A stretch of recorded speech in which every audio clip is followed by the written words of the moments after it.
Fairy. Once upon a time, there was a widow who had two daughters. The elder was so much like her, both in looks and character, that whoever saw the daughter saw the mother. They were both so disagreeable and so proud that it was impossible to live with them. The younger, who was the very picture of her father, was one of the most beautiful girls ever seen. As people naturally love their own likeness, this mother doted on her elder daughter, and at the same time had a great aversion for the younger. She made her eat in the kitchen and work continually. Among other things, this unfortunate child had to go twice a day to draw water more than 1.5 miles from the house, and bring home a pitcher full of it. One day, as she was at this fountain, there came to her a poor woman who begged of her to let her drink. "Oh, yes, of course," said this pretty little girl. So she took some of the best, clearest water from the fountain and gave it to her. The good woman, having drunk, said to her, "You are so pretty and so good that I cannot help giving you a gift." For this was a fairy who had taken the form of a poor countrywoman to see how far the good manners of this pretty girl would go.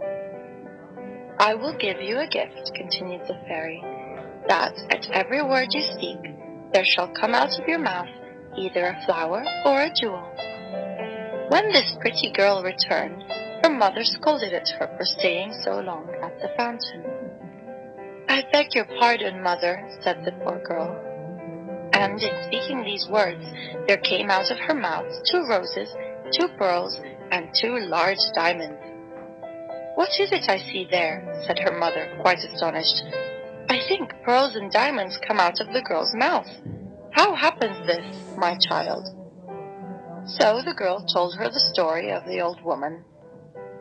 "Truly," cried the mother, "I must send my own dear child there."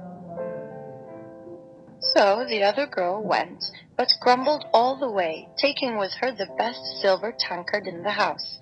She no sooner reached the fountain than she saw coming out of the wood a magnificently dressed lady, who came up to her and asked to drink.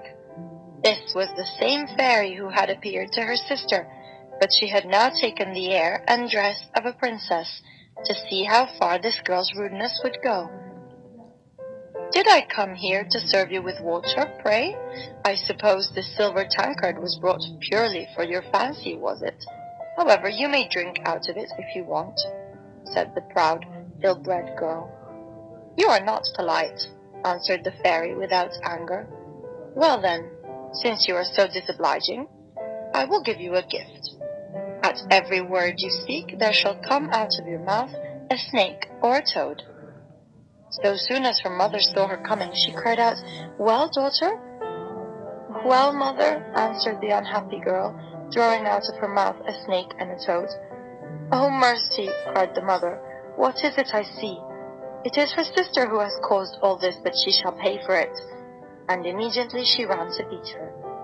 The poor child fled away from her and went to hide herself in the forest nearby.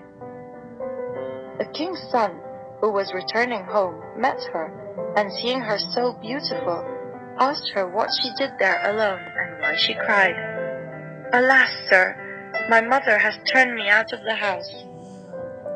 The king's son, who saw 5 or 6 pearls and as many diamonds come out of her mouth, desired her to tell him how that happened.